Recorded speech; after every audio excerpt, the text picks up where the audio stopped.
Mister, do you like dinosaurs? I had just lifted my coffee mug to my lips when the tiny voice interrupted my morning ritual. Here we go again. I turned my head slightly to the left, just enough to see over my porch railing. And there he was.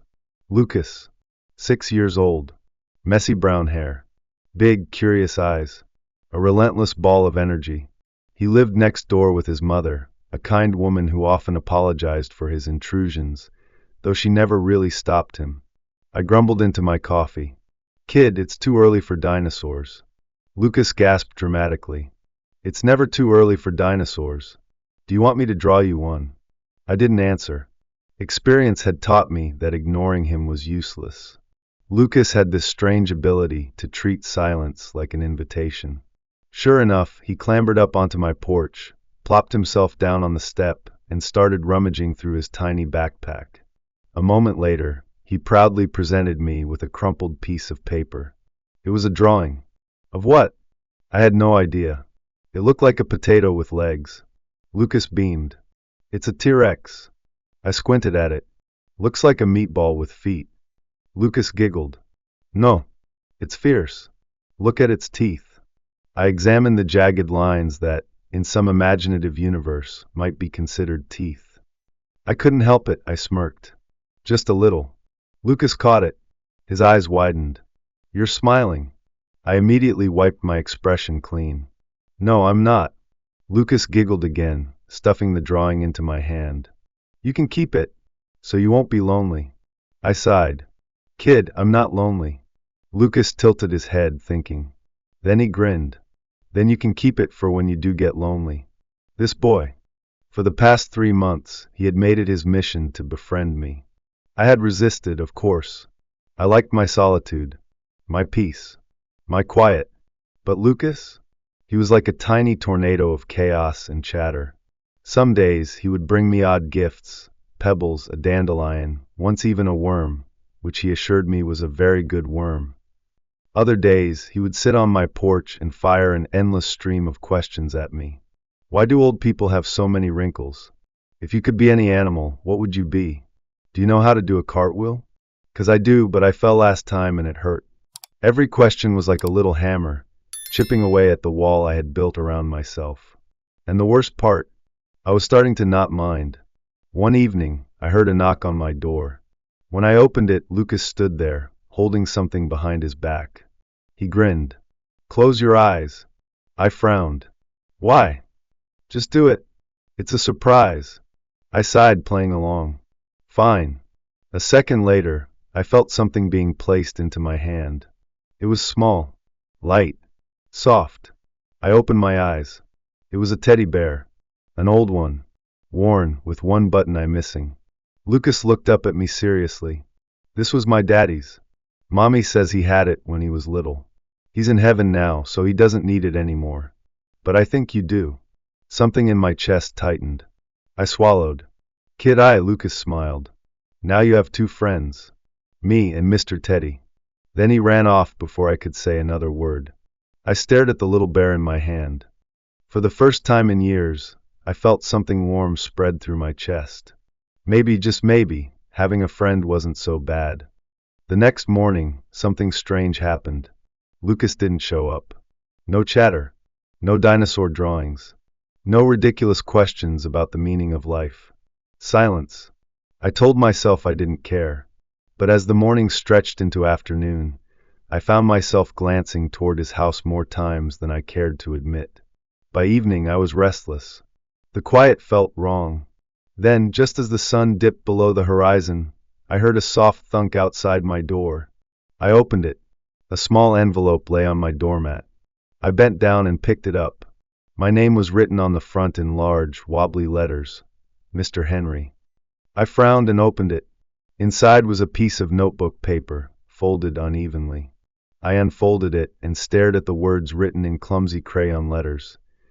Dear Mr. Henry, do you want to be my friend? If yes, please write me back. Love, Lucas. I blinked. A 6-year-old just formally asked me to be his friend. For the first time in years, I actually laughed out loud. Shaking my head, I walked inside and sat at my kitchen table. For a long time, I just stared at the letter. And then, before I could stop myself, I grabbed a pen. I hesitated. Then I started writing. Dear Lucas, I suppose one more friend wouldn't hurt. I tapped the pen against the table, thinking. Then, just for fun, I added a little sketch at the bottom. A dinosaur. A very bad one.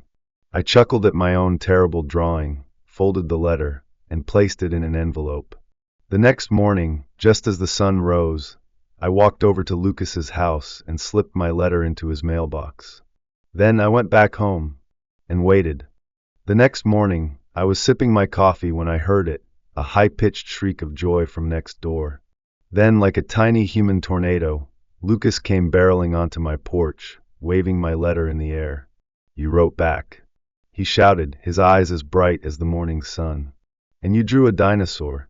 Before I could respond, he launched himself onto the porch swing beside me, gripping the letter like it was the greatest treasure in the world. Okay. Now it's my turn, he declared. I raised an eyebrow. Your turn for what? To write back, of course. And just like that, Lucas pulled out a stack of crayons and a piece of paper from his ever-present backpack and started scribbling furiously. I leaned back in my chair watching. This kid really was something else. After a few minutes, he looked up and grinned. Do you want to watch me draw a triceratops? I smirked. Only if you promise it won't look like a meatball with legs. Lucas gasped in mock horror. Mr. Henry, I am an artist. I chuckled. Just a little. For the next half hour we sat there, him drawing, me pretending not to be invested, the morning sun warming the porch. It was nice. Then, just as suddenly as he arrived, Lucas jumped up. Okay, I gotta go, he announced. I'll write you another letter soon.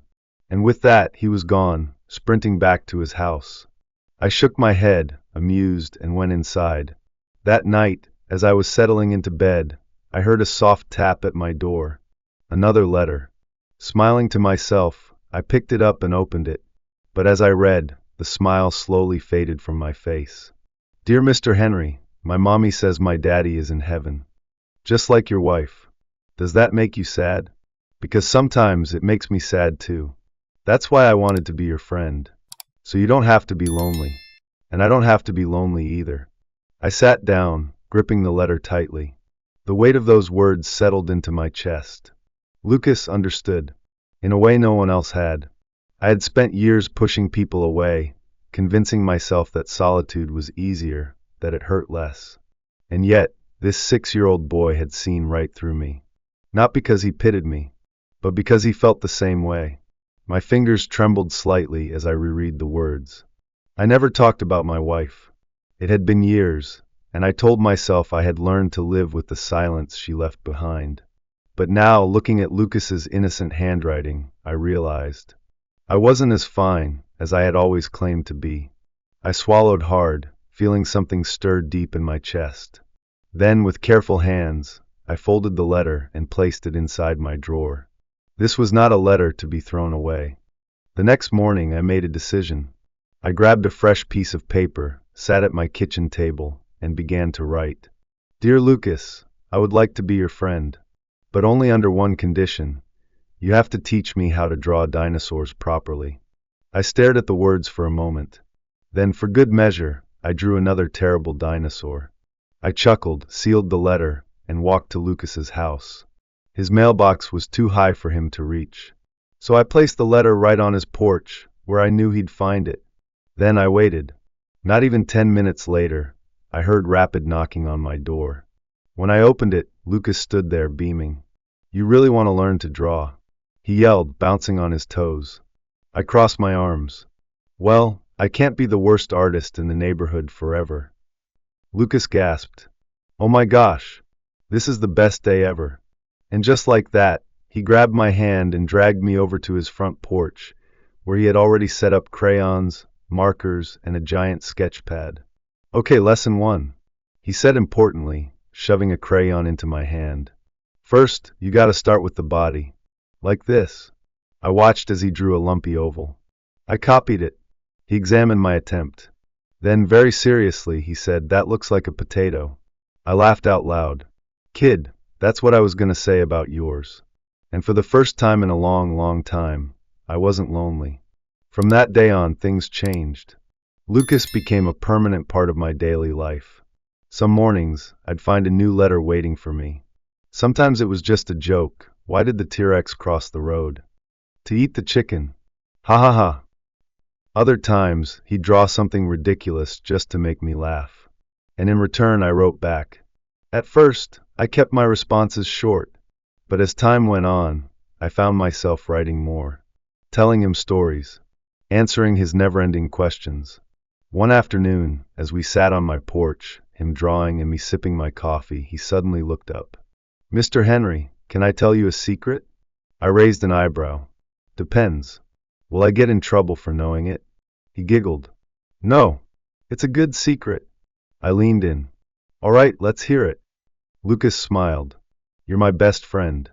I blinked. For a long moment, I didn't know what to say. Then, I cleared my throat. Well, I guess that makes two of us. Lucas lit up like a Christmas tree. Really? I smirked. Yeah, but don't go telling everyone. I got a reputation to uphold. Lucas giggled uncontrollably. Then, just as he turned back to his drawing, I saw him carefully sketching something new. A simple picture. A small house. Two stick figures standing side by side.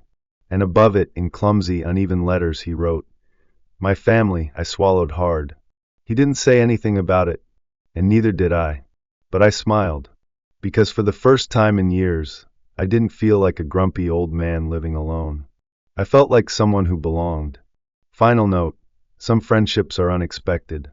Some come from the most unlikely places. But the best ones? They sneak up on you when you least expect them, and change your life forever.